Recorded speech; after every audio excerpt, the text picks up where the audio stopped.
주식이 빠지면 그 어떤 사람도 마음이 편하진 않아요. 네. 완전히 반대로 이제 베팅한 사람은 아니면.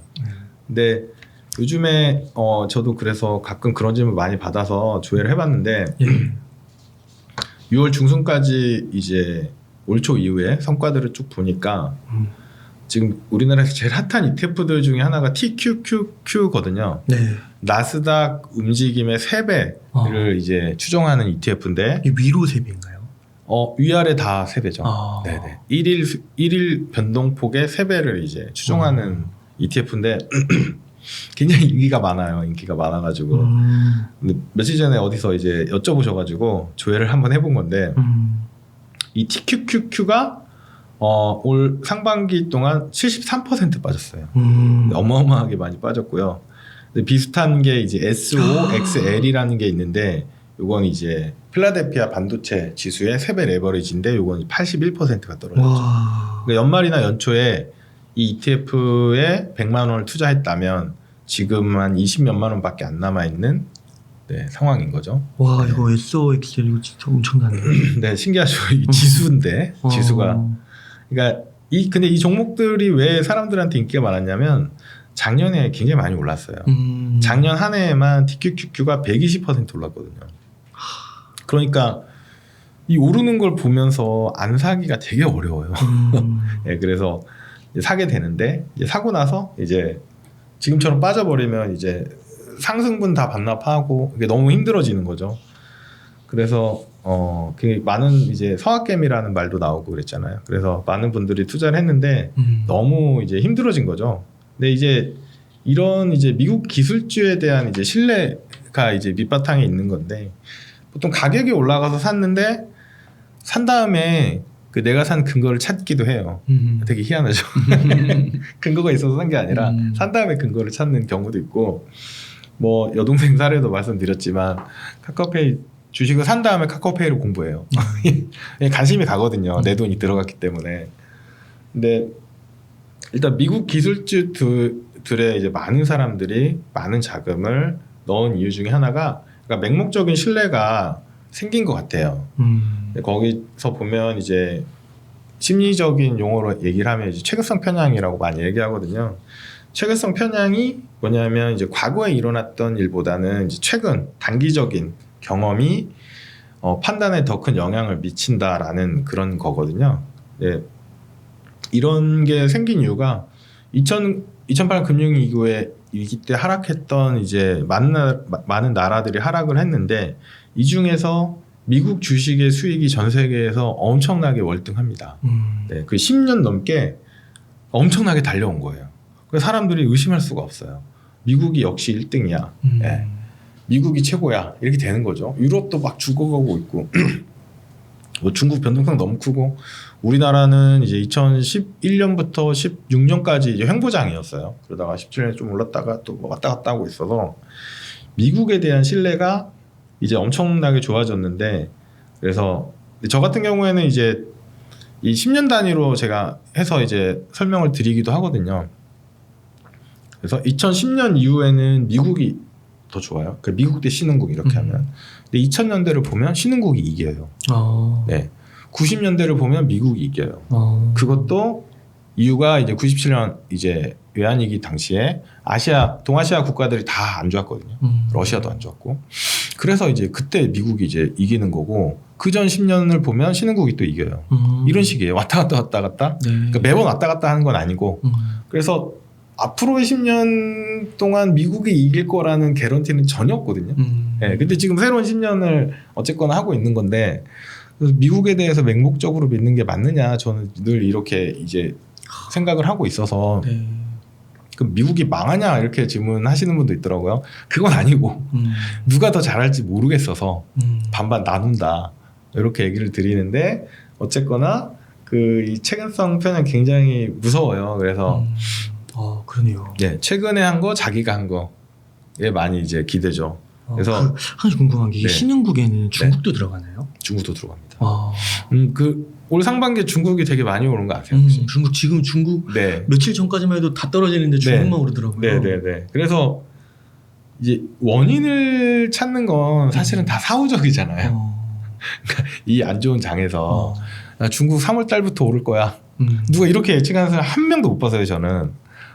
저도 당연히 예측 못하고. 근데 뭐 제 개인 계좌에서는 전 중국도 갖고 있는데 뭐 이미 많이 말씀을 드리긴 했는데 뭐 당연히 비중은 작아요. 좀 분산을 다 해놨기 때문에. 그러면은 그 막 작년에 특히 이제 중국 주식 좀 싫어하시는 분들이 네네. 작년에 막 알리바바나 네. 막 그런 텐센트 IT 기업들 이렇게 했잖아요. 그래서 그런 걸 사례를 들면서 네. 중국은 어떻게 될지 모른다고 하면서 네. 중국 투자보다는 그래도 미국이다 막 이런 얘기를 했는데 네. 그것도 최근성 편향의 일환이라고 볼 수 있는 건가요?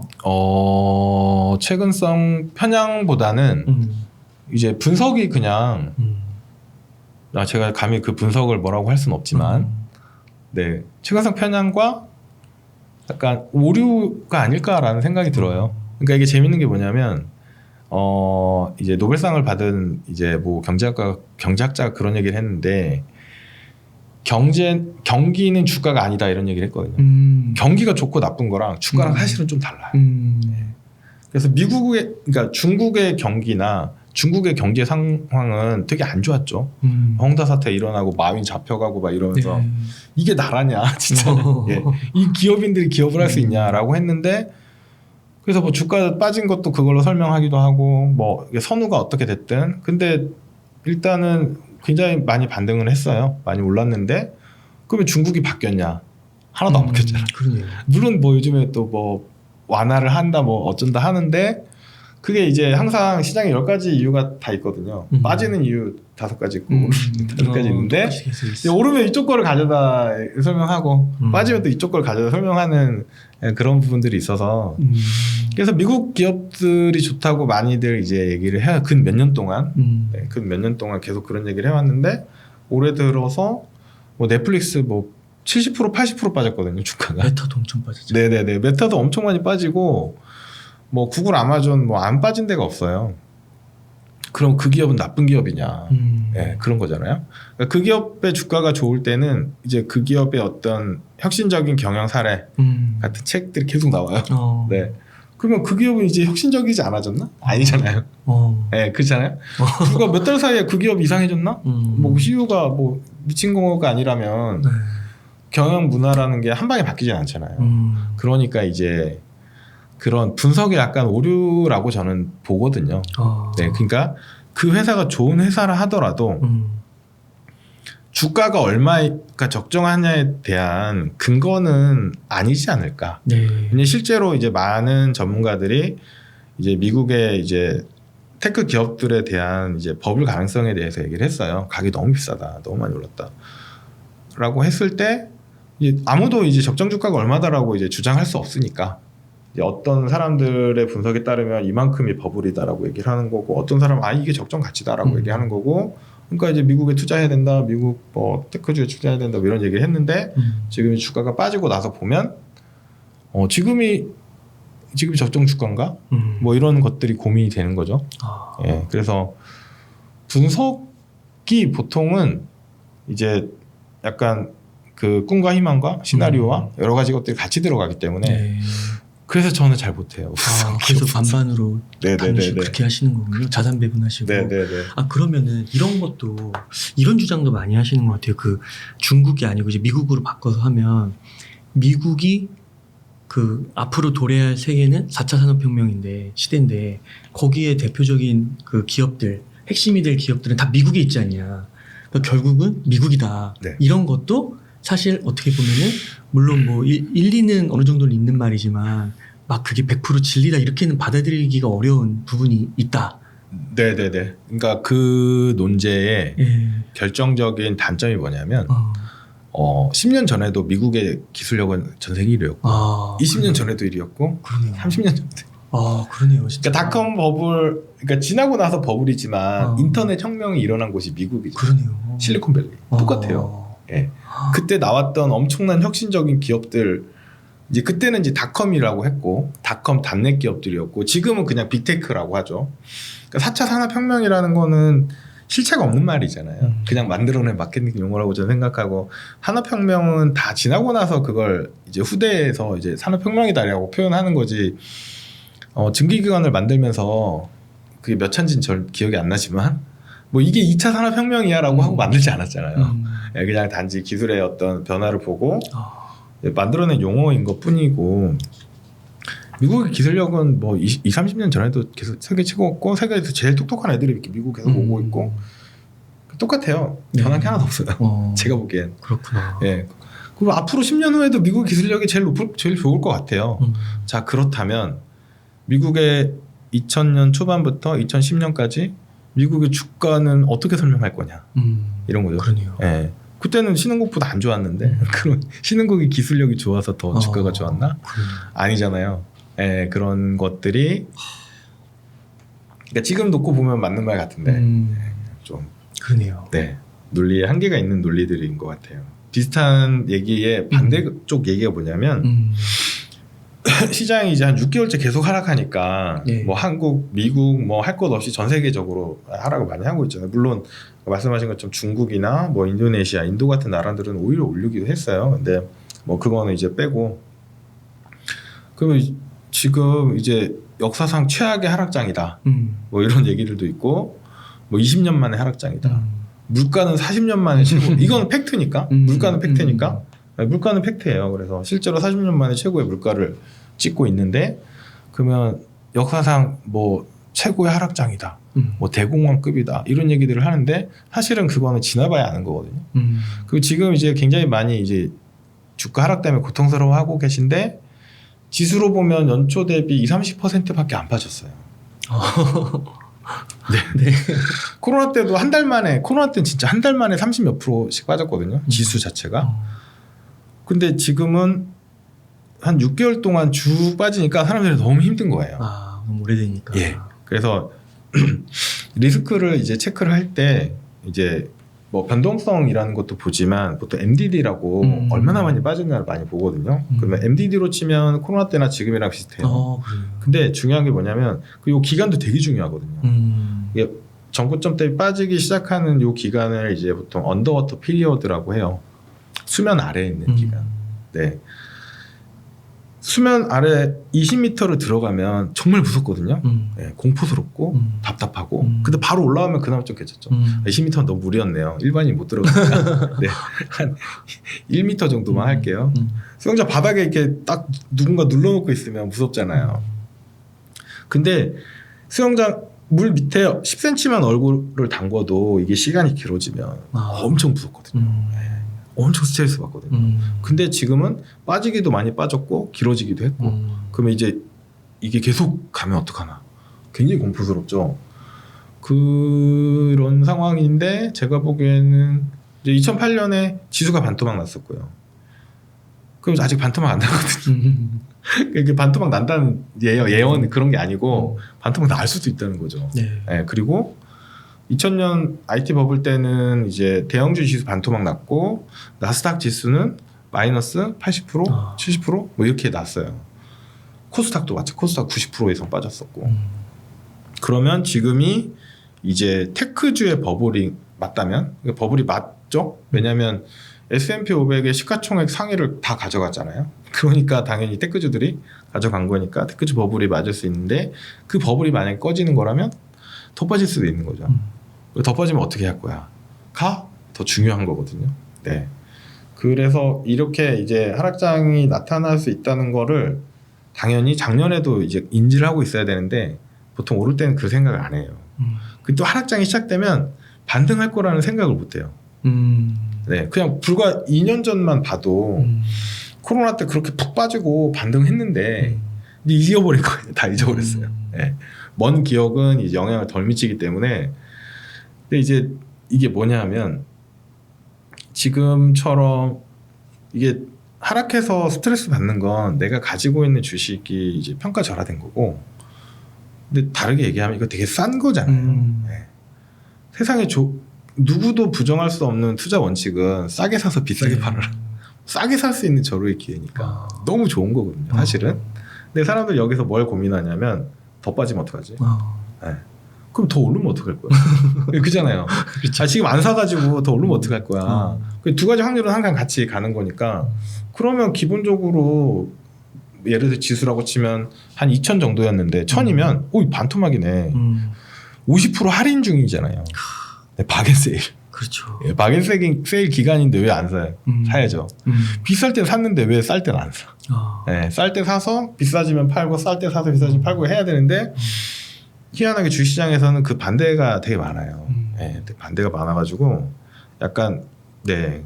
그 지금 이런 심리와 생각하는 이런 거 있잖아요. 네, 이런 네. 패턴이라고 해야 되나요? 네, 네. 그 이사님께서 작년인가 또 책 한 권 제가 네. 제목이 지금 생각이 안 나는데 네. 그 뇌과학 관련해가지고 예, 번역해주셨잖아요. 예, 번역한 책 있죠. 예, 투자의 비밀이라고 해서 네.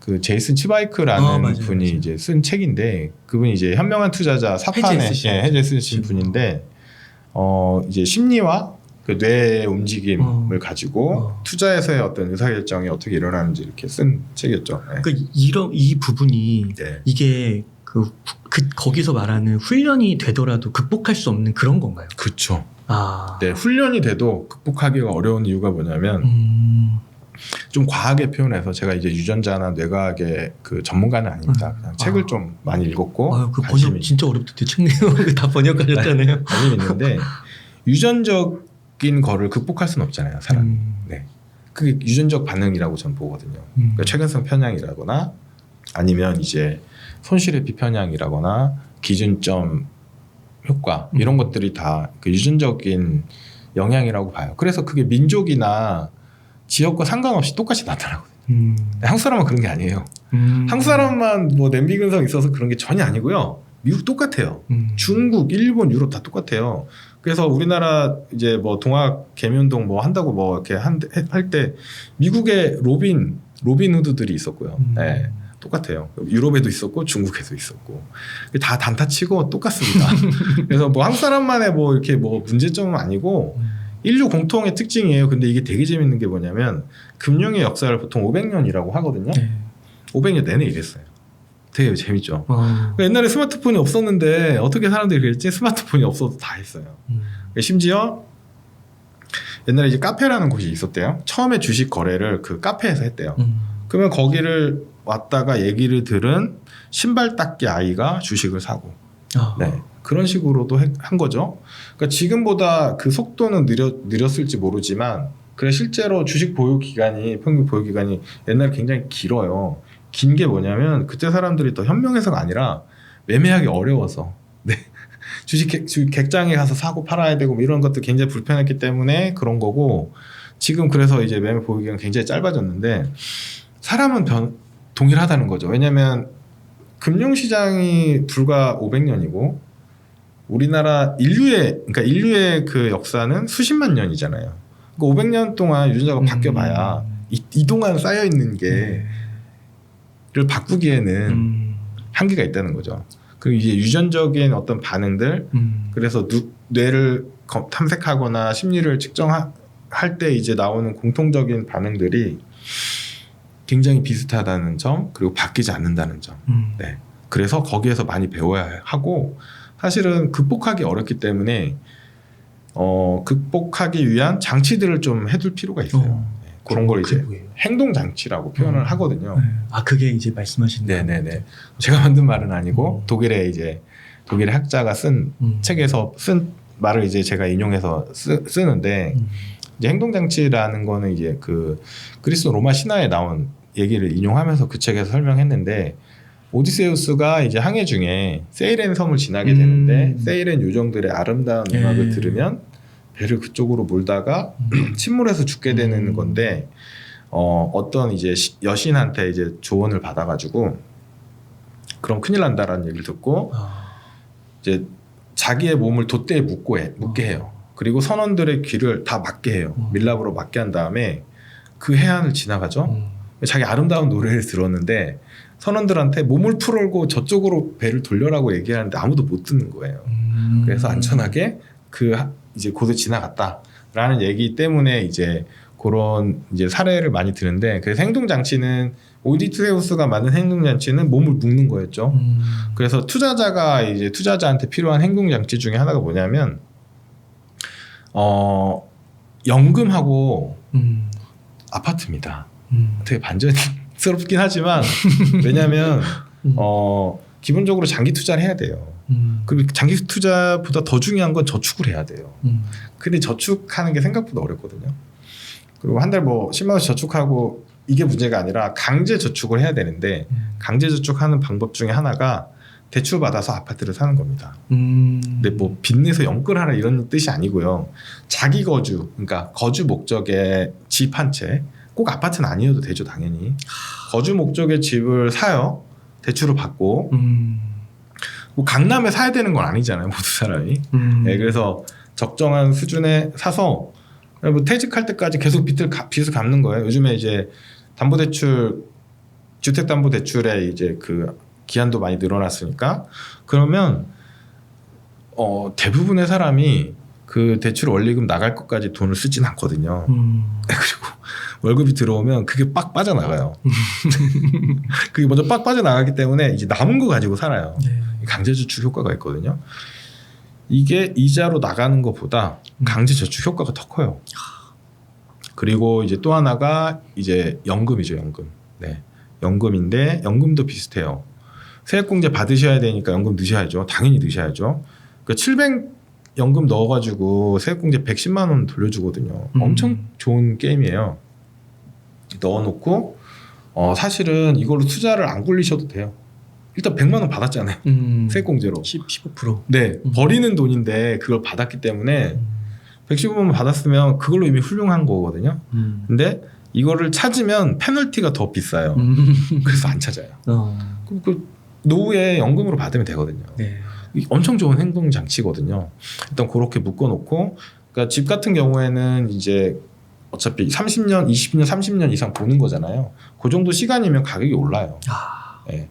물가 이상, 물가 정도 수준은 오르기 때문에 충분히 이제 가치 보존할 수 있는 수단이 되고, 연금 같은 경우에도 가만히 놔두지 마시고 적절하게 굴리시면 이제 부를 증진하는데 굉장히 좀 되죠. 와, 제가 그 이사님 말씀 들으면서 느껴지는 게 제가 그 투자의 비밀 책 번역했을 때도 그때 한번 인터뷰 했었잖아요.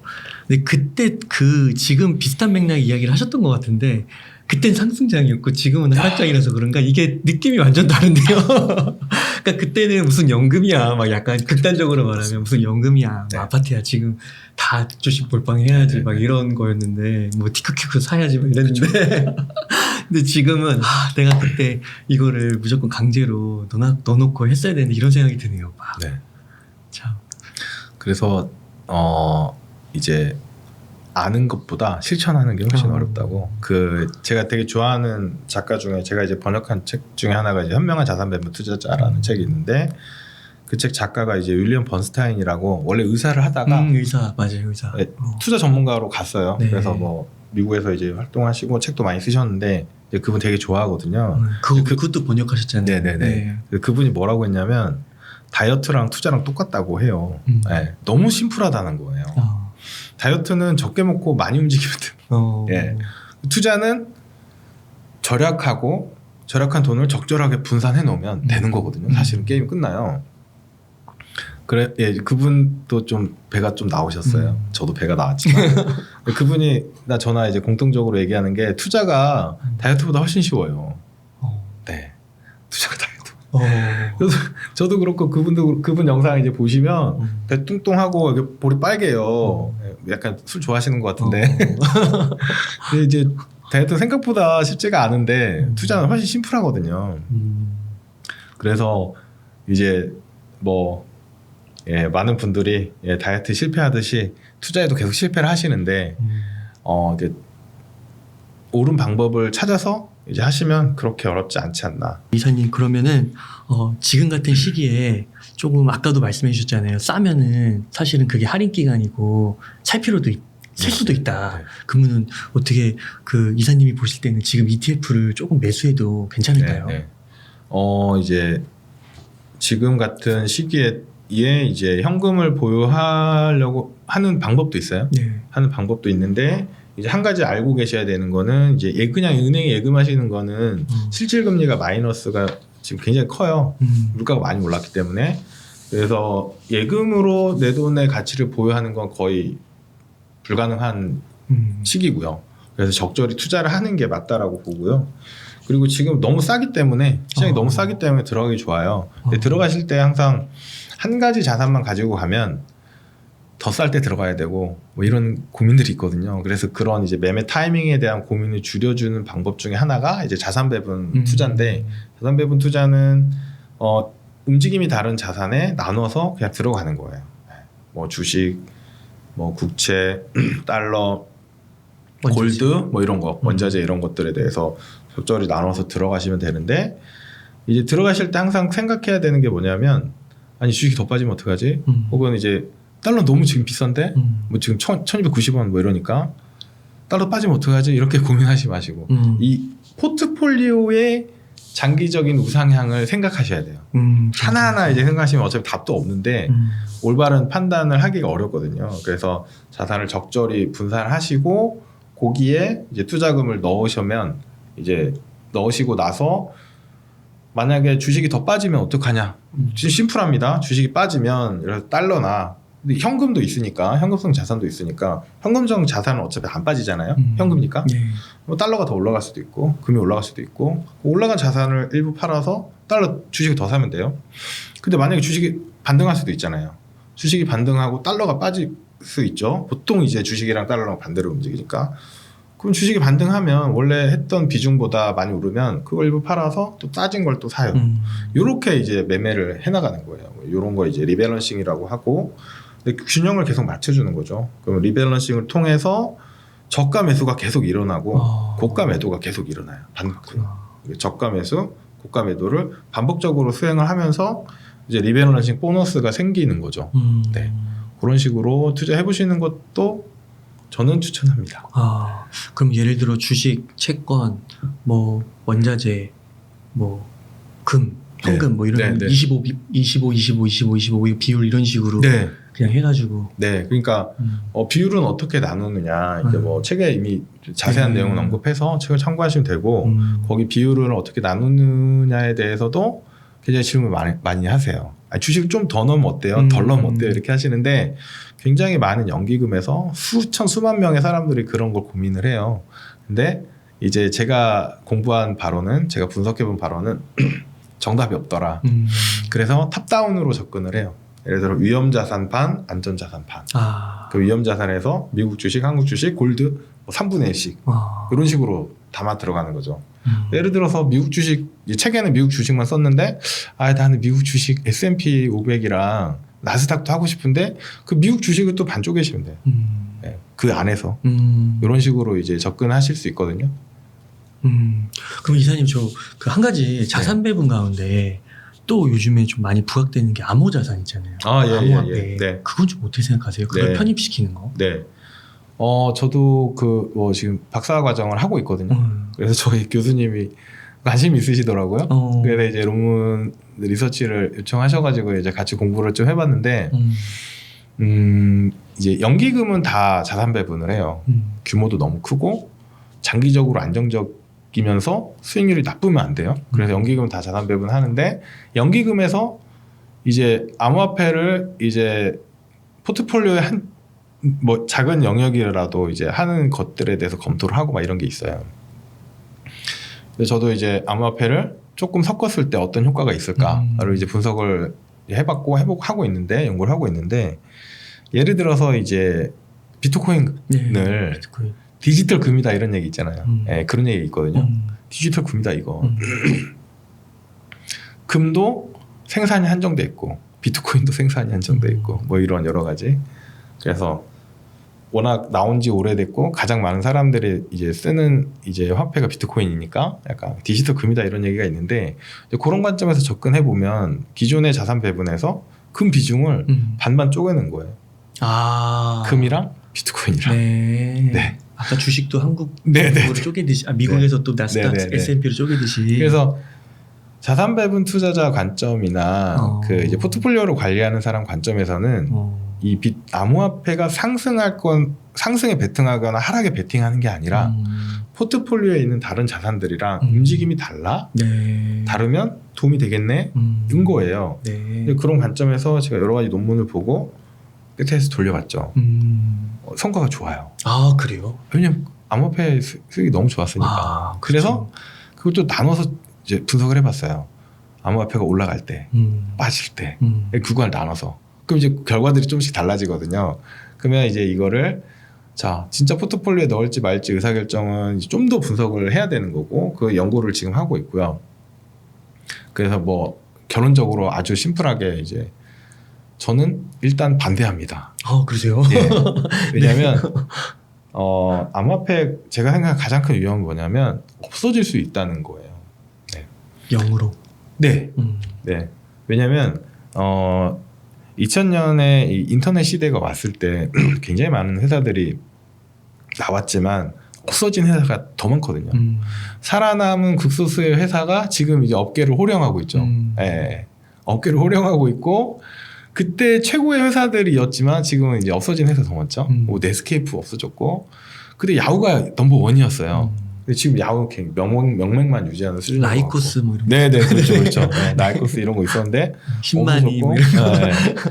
그래서 이제 그 시대가 온다고 하더라도 그 중에서 누가 살아남느냐는 사실은 모르거든요. 구글도 그때 뭐 전 기억도 안 나요. 네. 그때 있었는지도 잘 모르겠고. 근데 뭐 아무튼 그렇죠. 네이버도 뭐 처음에 나왔을 때는 뭐 그냥 그런가 보다 했었어요. 전지현 모자 쓰고 나오고 막 이런 광고할 때. 근데 지금은 이제 엄청 컸지만 그때는 몰랐죠. 그때 안 사람 많지 않았을 것 같아요. 그러니까 크고 나서 뭐 이런 거지.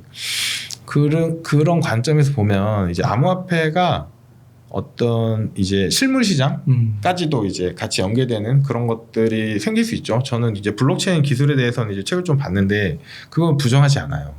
네네네. 충분히 의미 있다라고 생각을 하고 기존의 인터넷 환경에서 갖추지 못했던 어떤 부족한 부분을 충분히 채워줄 수 있다고 생각하는데 그게 산업화가 되고 사람들의 생활에 이제 실제로 퍼져 나가는 게 언제냐 그건 모르겠는 거예요. 예, 그건 모르겠고 그리고 만약에 그때가 왔어요. 그때가 왔는데 그럼 예를 들어 코인 기준으로 어느 코인이 살아남을 것이냐. 지금 뭐 1000개, 2000개 정확히 모르겠는데 비트코인이 과연 진짜 살아남을까?에 대한 의구심. 뭐 이더리움이 진짜 살아남을까?